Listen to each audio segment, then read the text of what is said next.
to. So the plan is that I've got this thing that means that I can actually use my normal cameras when I'm doing this, so I can actually switch between stuff.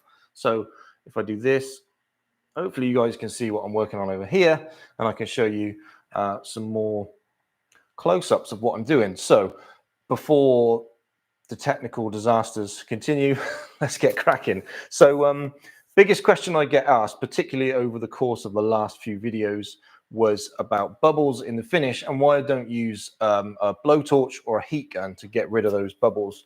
A lot of people do that when doing epoxy river tables and things like that, where they're doing really deep pours of epoxy. That actually creates a bit of a problem when doing this kind of initial coating phase of the wood. So I'm going to show you guys why that is. So I've got two panels here. I've got one which is bare wood, and I've got this one which is coated with epoxy that's already cured and it's keyed up. So let's jump across to there, and I'm going to mix up some epoxy and I'll show you what I'm talking about. Do let me know in the comments, guys, if I'm disappearing again. Hopefully this is all working okay. It's quite a bit to manage with the technical side of things, as well as doing a job. So for the purposes of this, I'm just going to use the normal epoxy 105-206 combo.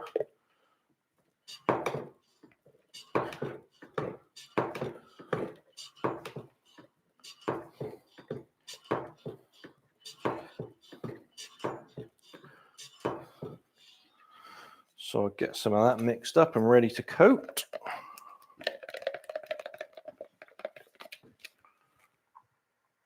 Am I still there? Hopefully I'm still streaming.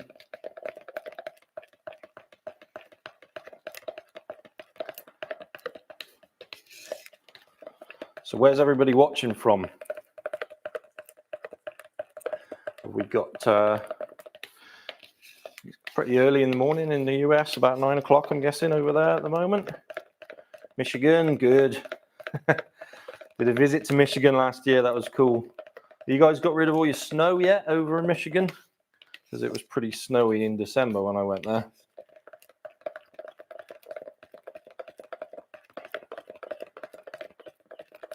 Oh, there's people all over. That's cool. Arizona, Scotland, nice. Norway, cool. It's always really strange for me to imagine how far afield people are watching my stuff, but I really appreciate you guys tuning in and watching. So I've got this mixed up, just a bit of epoxy. I'm going to roll some of this out on the two different panels, and we'll see, hopefully, the effects of what I'm talking about.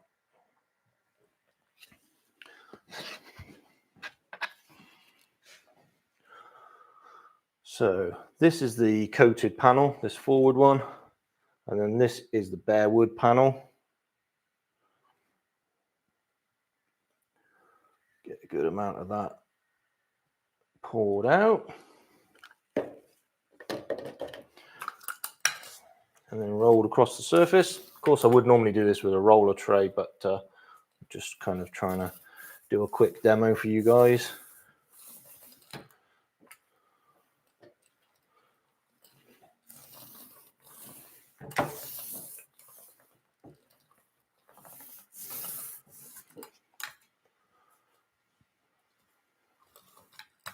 So these panels actually form something that's going to come out in a video tomorrow. So I'm starting a new series for West System, which is going to be similar to the series that I've been doing for Epiphanes.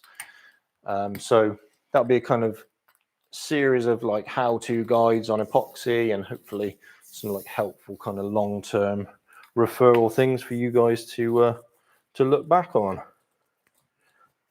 So the first one of those is coming out tomorrow, and that is going to be on Amine Blush.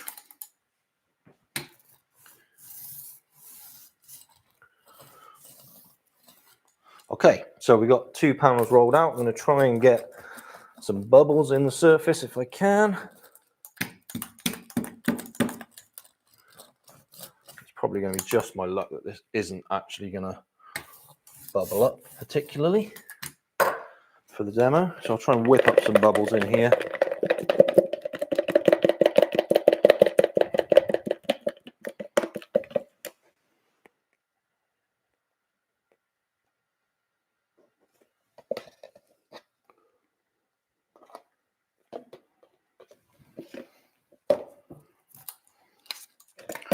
Okay.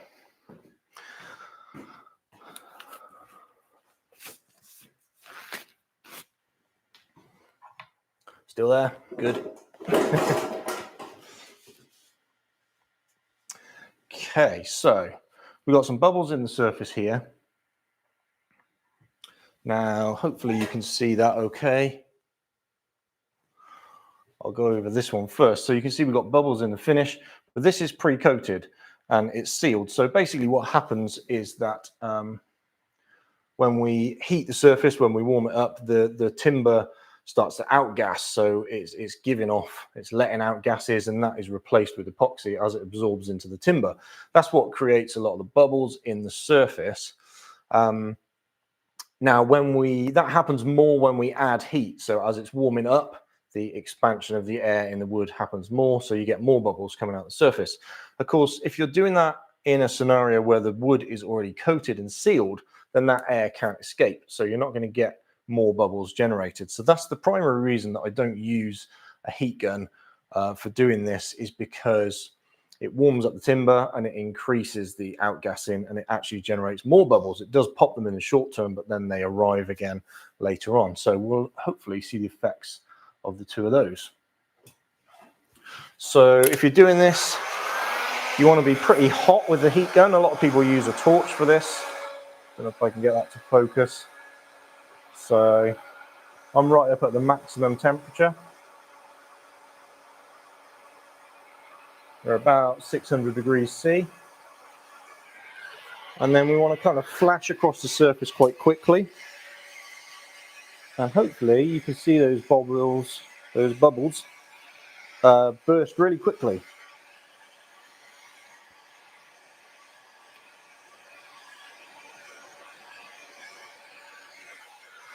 Hoping that is actually picking up on camera. Can you guys see that all right?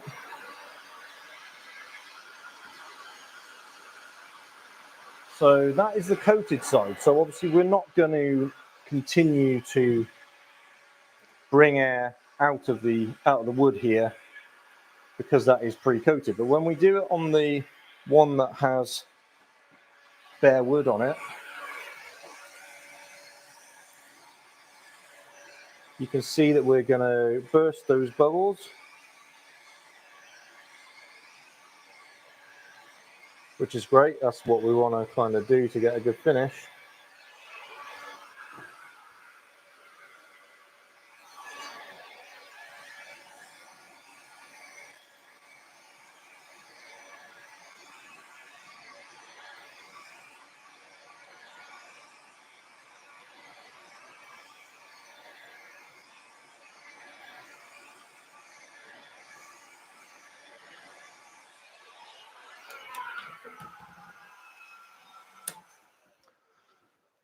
But then you can see that what we also do, and hopefully that you can actually see that. Just pick the camera up and show you.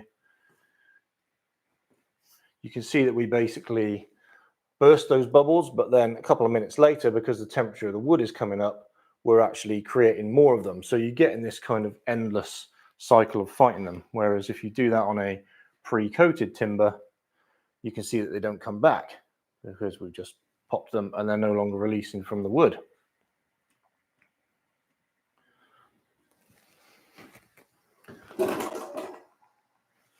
So that's the primary reason that I don't use a heat gun for clearing the bubbles down when I'm doing this coating process. Because I'm doing this wet on wet, I'm trying to coat the wood and then do a second coat and a third coat in the same day.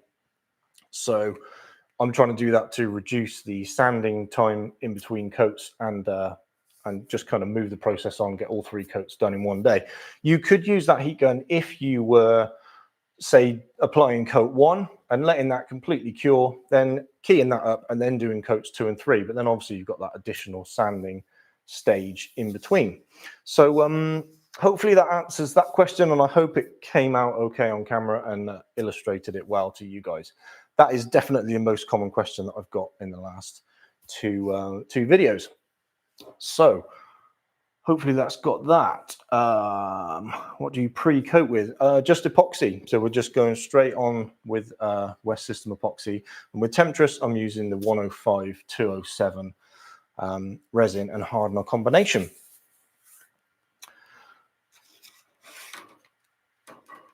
So what's next? Hopefully, is there any questions about that, guys? Is that all kind of clear? Does that all make sense? I'm hoping you guys could see all that clearly as well. Cool. Yes, in a warmer climate, the resin will cure quicker, so it's that kind of like fighting cycle, really. It's very common for people to try and warm up the environment. If you want to reduce the bubbles that come out of the wood, the best thing to do is to warm up your environment first, just before you coat, and then as you coat, either maintain that temperature or allow it to slightly drop, and then you've got the opposite effect. Instead of air coming out of the wood, it's kind of drawing that epoxy in, so you can kind of balance it. So that's really the best way to approach that. Yes, I do tip instead of heat guns. So tipping is actually the method that I recommend when you're just doing straight coating like this onto bare wood, if you want to do all three coats in one hit. Hi, Mark. Sorry you're late, but you'll be able to watch this back and revisit it later on, so hopefully you can catch up on it. Okay. Yes, putting the first coat on in the evening is good as it's cooling down, but bear in mind we're trying to do 3 coats in a row, so you're going to be working quite late if you want to do that. So you might be working into the night. Okay, next demo, I'm going to do some talking about timber and kind of grain selection and stuff like that. A couple of people recently, I know Bob, when he was installing his topside battens, he had a couple of breakages.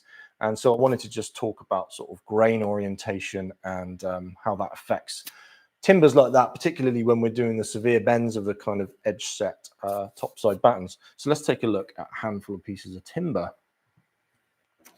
So primarily, this is the kind of best thing that we want to look for. Nice straight grain timber.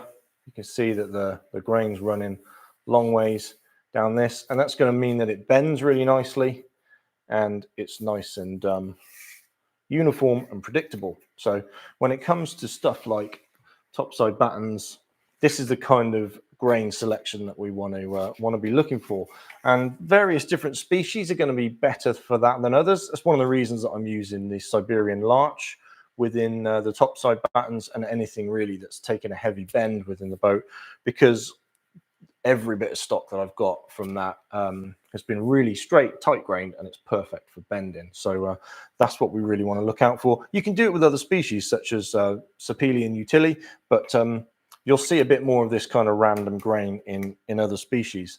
So that's a good piece of nice straight grained Sapele or Utile. I'm not actually sure which one this is. Another phenomenon that we can see with things like this is what we call run out. So you'll see that whilst this is quite a nicely grained piece of timber, you can see that as we come along here, we've got quite a bit of run out. So we've actually got these sort of diagonal grain directions, and that's going to be a little bit more inclined to snap.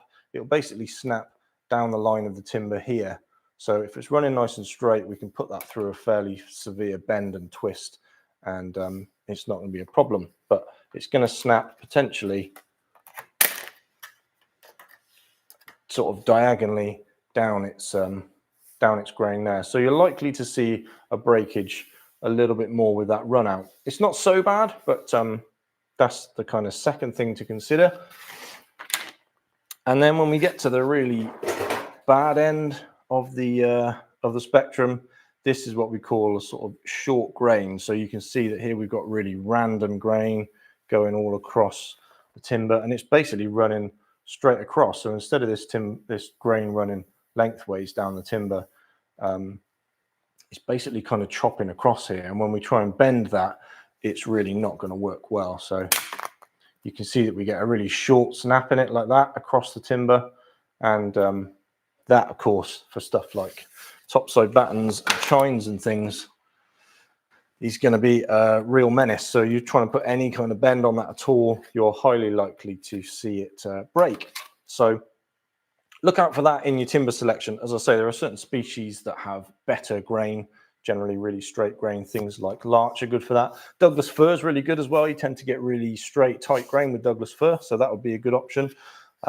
And Utili is better than Sapele, which is one of the reasons I'm using Utili, is it's generally a better, cleaner, straighter grade of timber. Sapele can be a little bit more random, and certainly like this kind of piece here where we see this really sort of short chopped grain, you can get that quite a lot in Sapele. So a couple of things to look out for there. Actually, I've got a piece of timber here because this kind of shows you how you can actually see all of those throughout the length of one piece of timber. So I'll just jump back across and we'll take a look at this. So you can see that at the kind of butt end, we're in the lower portion of the tree, probably here, you've got some of that really short grain. And then as we come through the piece of timber, we've got a little bit more run out and you've got that kind of diagonal. In the middle section of the timber, things get quite straight and actually reasonably good. And that's pretty good. And then all throughout that, we're pretty straight. And then as we get down to the other end, you can see we've got a big section of run out again.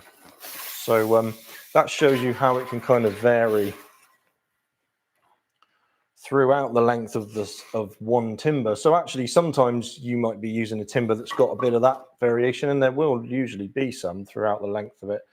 If you're doing a tight bend with the timber, try and get the nice straight grain section and pick that for where your twists or bends are most severe. So that's timber. Any questions about that? I'm just going to try and have a flick through these quickly. Can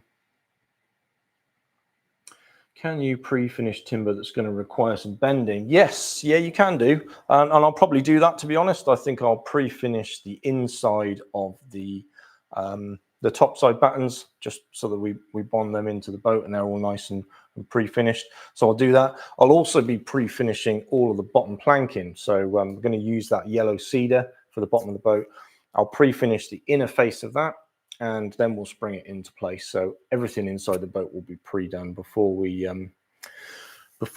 turn it over. So when we turn the boat over, it's just going to be nice and ready for varnish inside. That's going to be quite a good treat. Plus, the pre-finishing does a number of things, actually. It's going to allow the glue up to be a lot cleaner. So when we've got squeeze out from in between planking and frames to planks and things like that, we can just get in there with a cloth and wipe around it. And because it's pre-coated, we're not putting those kind of sticky fingerprints into the wood. We're going to get a really nice, neat finish. And when I start to bond stuff together, which will be in the next video, actually, you guys will see a bit more of that process and how this pre-coating, although it's a lot of very tedious, boring work right now, it's going to really push things on with keeping it clean and finishing down the line before we start. Any other questions on here? Hoping I'm still going okay.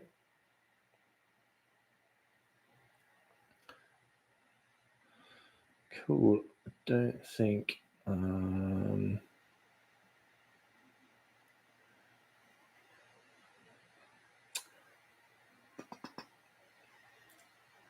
Yeah, somebody asking about grain. So that kind of explains really the grain that I'm looking for. And with regards to sapwood, we get very little of that with this kind of timber, especially Utili. I don't think, to be honest, I've ever seen sapwood in any of the timber I get from Sykes Timber, but theirs is really clean grade of wood anyway. So they're normally pretty good.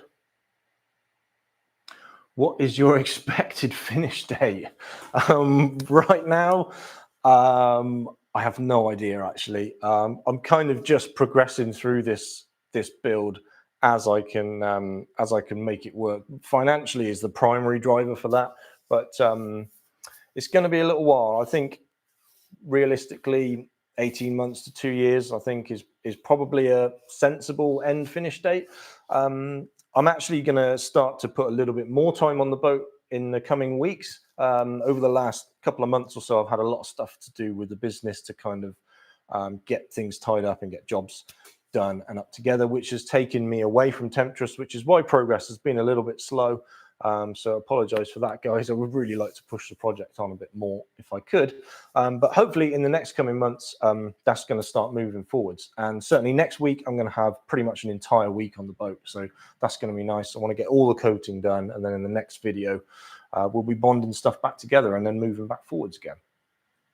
So that's the plan. Do I worry about inhaling epoxy fumes? Not really fumes from certainly the application side of things. This contains no solvent, this epoxy, so it gives off very little smell. There's very little harmful stuff in it that you will breathe during application, but sanding is a different story. The minute you're sanding this, you're getting that stuff airborne and you're breathing it in. So I would definitely wear a mask and use good extraction when working with epoxy. Sanding, but application is not so critical. It's not like when you're working with two-part paints and you've got nasty vapors and thinners and stuff coming off in the air. Due to the fact there's no solvent in it, it's a lot safer.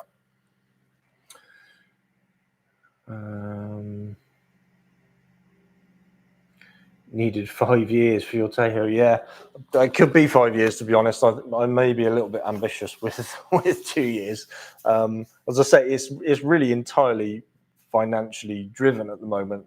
The more that the better the videos do, and the more that comes in from that, the more time I can put to it. And it would actually be really nice to get to the stage where I can even get some help on it, and then two of us could really push this forward, which would be cool. That's part of the reason for me kind of looking down the lines of trying to find a buyer for the boat as well. If somebody comes on board with that, that can really change the game, and we can start to roll the boat out a lot quicker, which would be really nice to do. Thank you very much, Doug. That's very kind of you indeed. Thank you. What are the plans with the scale Temptress? Yeah, I did really want to finish the scale Temptress.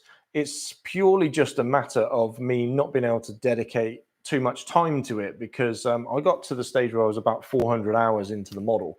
And that was really the catalyst for me kind of thinking, well, if I've managed to dedicate that time to building the model, why don't I put that time to this thing, and then I can move the proper boat forwards. So I would like to push the model forwards and see it finish, because it'd be a great thing to do. But it's a careful balance of my time, really. So I'd much rather spend my time working on this thing and getting the proper boat launched. But hopefully I can get a chance to revisit the model at some stage down the line. Would you be able to pre-treat other build styles, clinker, for example? Clinker's a difficult one. It's one of those, if you were building a new clinker boat, then by all means you could pre-encapsulate stuff and seal it. But doing this with an old renovation or an existing clinker design is a bit of a risky process, to be honest. I would probably say to avoid aiming for encapsulation when you consider that you've got you've got a rivet every 2 inches or 3 inches or so. Trying to get a complete encapsulation on that is it's not really a realistic task, and you're probably more likely to create a scenario where you're going to allow ingress into the wood, and that's going to create rot very rapidly. So this kind of epoxy coating process is one that you've got to be very meticulous with it and make sure that you get everything and it's all properly bonded together. That's a lot easier to do on new builds than it is existing renovations. And when we did the little tideway clinker dinghy, I don't know if you guys saw any of the stuff with that. We didn't go for an encapsulation on that. We just went for a traditional flexible system, because it's much better really for renovation. And West Systems' kind of standpoint on this as a generalization is to recommend epoxy encapsulation on new builds, but not so much on renovations, unless you can be entirely thorough with it and really meticulous.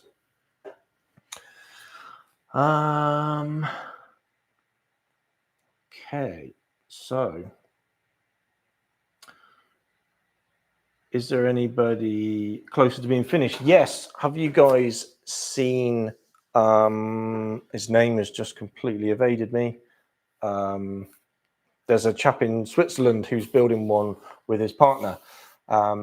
I can't remember his name. That's really annoying. Yeah, he's quite far along. He's just put his chines in, I believe, and faired the bottom.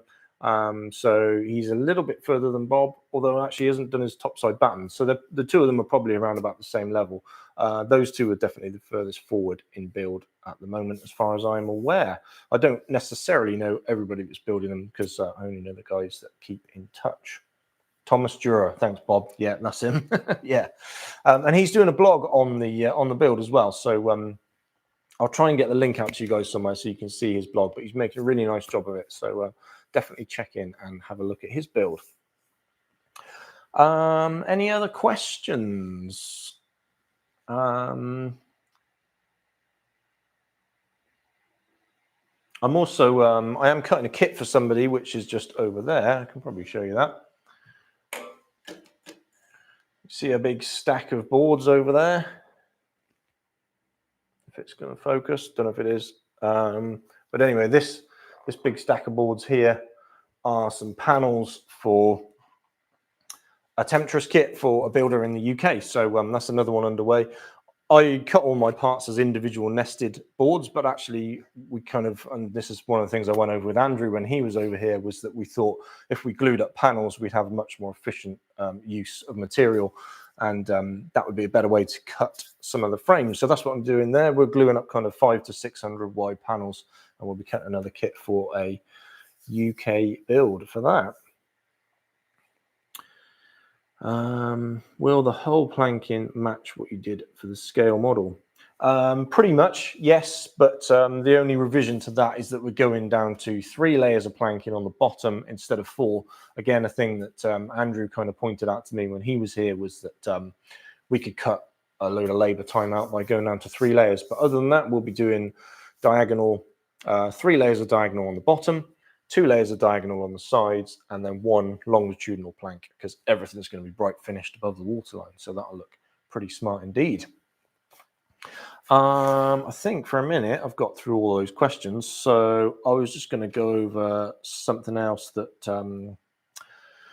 someone asked about, and that's the kind of drive line and stuff for the boat. So that's particularly the prop shaft hole. That it seems to be the kind of thing that daunts everybody when it comes to installing inboard engines in a boat. Certainly when I did this on Missile a few years ago, that was that scared me a little bit because it kind of feels quite terminal. It's not the end of the world if you get it wrong, but it would be obviously it's better to get it right in the first place. So the installation of the engine and the prop shaft and the driveline and all that stuff is something that we can definitely help builders with. It's not a side of the plans that I've developed yet, but we've got everything entirely modeled there. So we can tell you where the prop shaft hole should start and land. We can set you up with jigs and fixtures to drill that. We can help you to position the engine and everything basically to build the boat as we've designed it. That's going to be a lot easier for us to do if you are running with the Ilmore engine, because that's the engine that Michelle designed the boat for. So that's what it's set up for. We can literally tell you exactly where to drill the engine mount holes if you're running with that. If you're going with a different engine, we can still support you through that and kind of help you to get things balanced and positioned correctly. But the Ilmore's just going to be a lot easier because we've already got the thing entirely modeled in CAD. So that will be the plan for that. So I'll run through. Obviously, the hope is really that I'm going to start pushing forward quite a bit with my build over the next couple of months. As I mentioned, I'm going to get some more time on it. So excuse me. So I'm hoping that I can start to kind of pave the way and show those things to all the builders ahead of time, so that you guys can see how to do it. So I'll show you. I'll do a video on drilling the prop shaft hole, positioning the engine, all that kind of stuff further down the line. And I've been talking a lot, so I need a drink.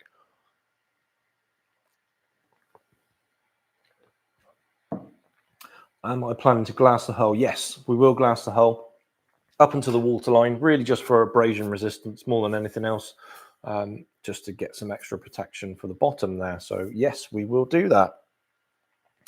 What else to cover? I think that's pretty much all of it. I was going to talk about turning the boat over, actually. A lot of people ask me that. How are you going to turn that beast over?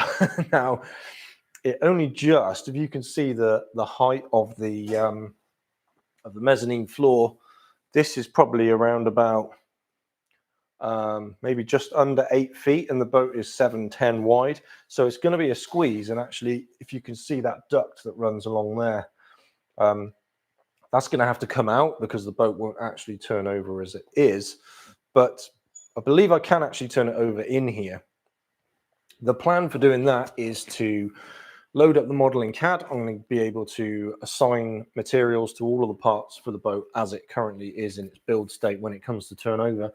And I'll be able to work out the weight of the boat and then also find its center of gravity as well. So what I'm going to do is design some little posts that will go through the end of the transom and through the stem, and then we'll have a kind of pivot point either end, and it will sit on a spit in some kind of sort of framework. And the idea is that we'll roll the boat over. That's the current plan. A lot of people do it in slings. I couldn't possibly do that in here because I just haven't got the lifting gear or the height to get up above it. So if the pivot idea doesn't work, it may have to go outside and be turned over in slings, but I'm pretty sure we'll be okay with a pivot. Cool. So any other questions in there? That's kind of all the things that I was pre-planning to go through. Have you guys got any more questions about the project or the boat or anything in general, really? Kind of boat building based. I can answer those now if you like. And I'm hoping the live stream is still going. Otherwise, I'm just sitting here talking to myself.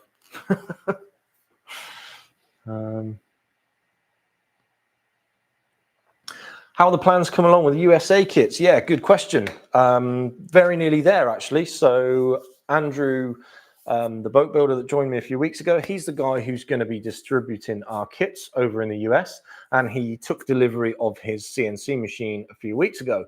I believe that he's just got that wired in and he's nearly ready to run on it. So as soon as he's ready to go, we'll be able to start issuing kits from within the US, and that will be the plan, to make those available. We've also got a supplier for the hardware, so we'll be able to source and supply all the fittings, hardware, everything you want, and engines as well. We've got a supply agreement arranged with Ilmor, so we can send the engines to you for the build. So this is part of a load of the stuff that I kind of put together when we did a trip out to Michigan last December, and there is a video coming on that. The plan is to produce that video when we're ready to launch the kits in the US, and I've shot loads of video of going all around Michigan. We went to Ilmor, we went to the Goujon brothers, we went and visited Andrew and a handful of other cool wooden boat builders along the way. So I'll put that video together eventually, probably in the next few weeks or so, as soon as Andrew's ready to start taking orders for kits. So they will be available very soon, probably in the next month or so, I would think would be good. And we're going to also offer a beveling service. So obviously I've done all this kind of 3D beveling process on my build as a bit of a test run.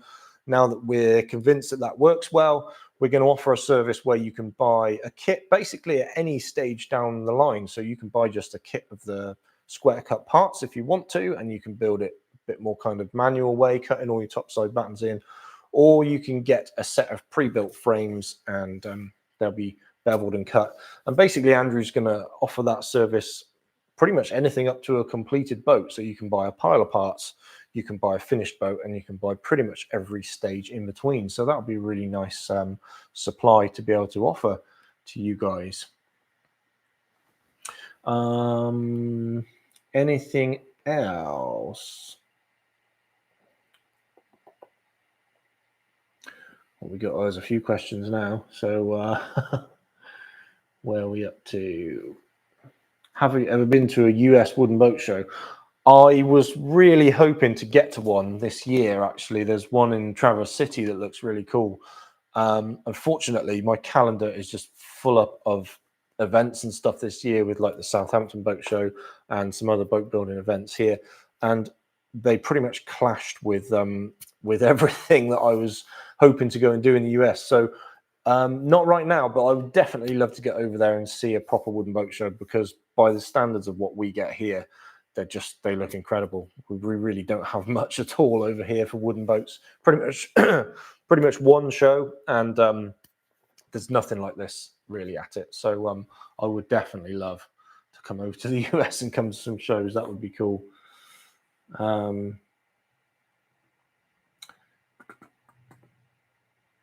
Am I going to fair the frames before planking? To be honest, with how accurate this shaping is and the setup is, there's going to be very little fairing for me to do prior to planking. There probably will be a little bit of something, just kind of taking stuff out, but based on the experiments we've done to date, and we've seen how fair this setup is and how accurate it is, there's going to be very little to do. So I probably won't need to do much fairing at all, but I'll do a little bit, and I'll probably show the process just to illustrate it to those of you that are not doing it the kind of fancy schmancy 3D beveled way that I'm doing it. Thank you for the great video series. That's a pleasure. I'm glad that you guys enjoy it. Really, really pleased to see such a great response to all the videos. So thank you for that. What have I missed? Money pit boat, and I've missed something that you guys said. What was that? Hey, Will. Can I scan the boat to check its accuracy? I can, and I will be doing that in a video fairly soon once I've got the front end of the boat bonded in. I've just recently been sent a 3D scanner from a new company to try out, so I will be doing a 3D scan of that, and we'll drop it in the model and see just how well it compares to what I've actually built. Hopefully, it matches.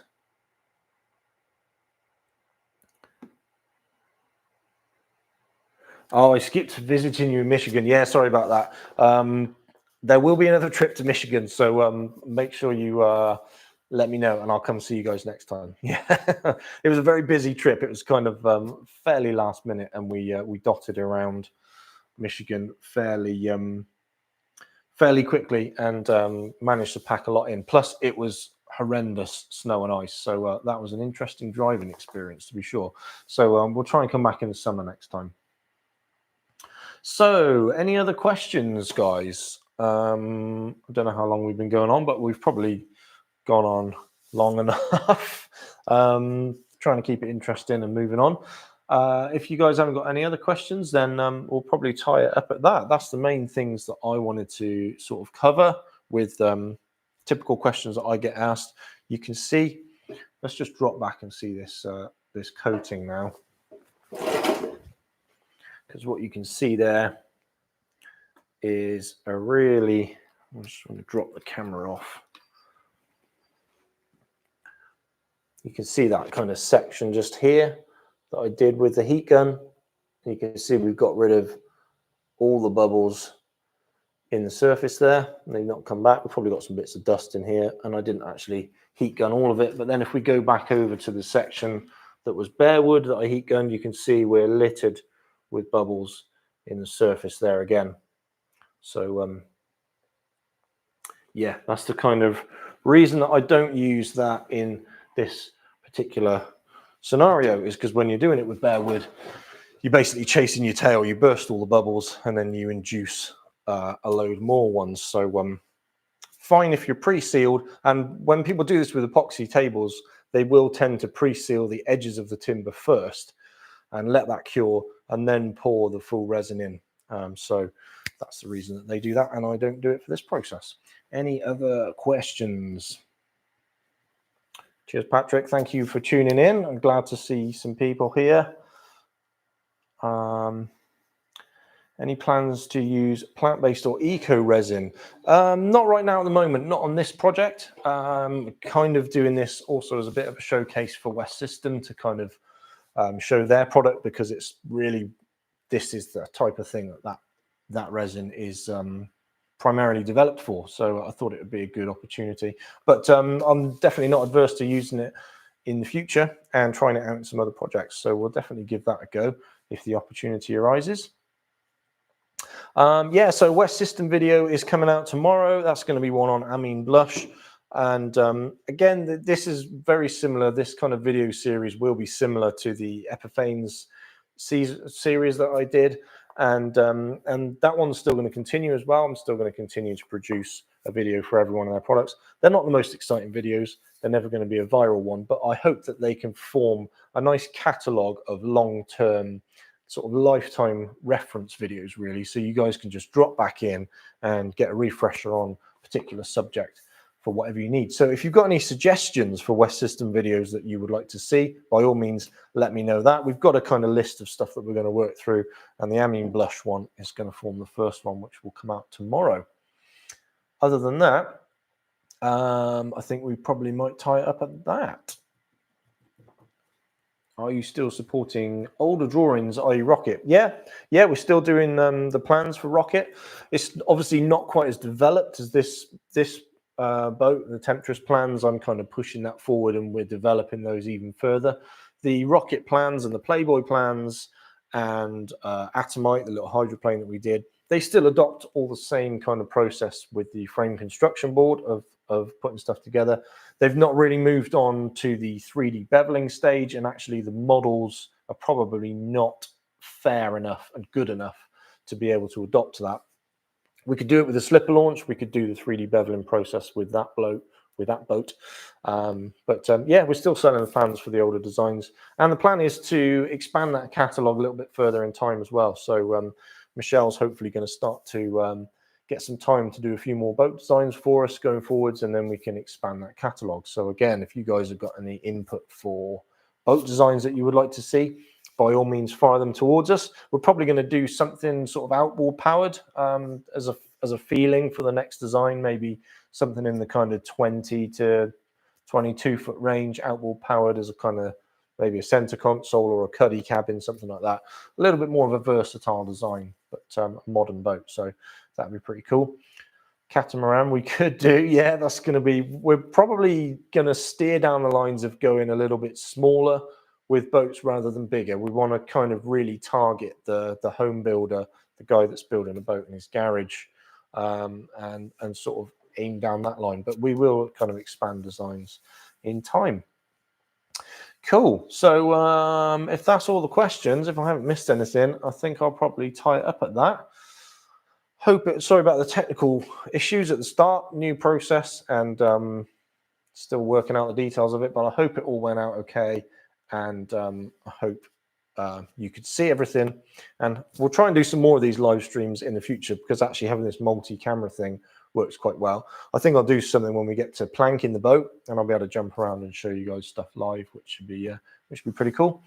So do I do a wooden dinghy? Not right now, but yeah, we probably will do something like a little dinghy in the future. As I say, we want to go simpler really with designs rather than bigger and more complex. Temptress probably illustrates about as big and as complex with boat building plans as we'll go.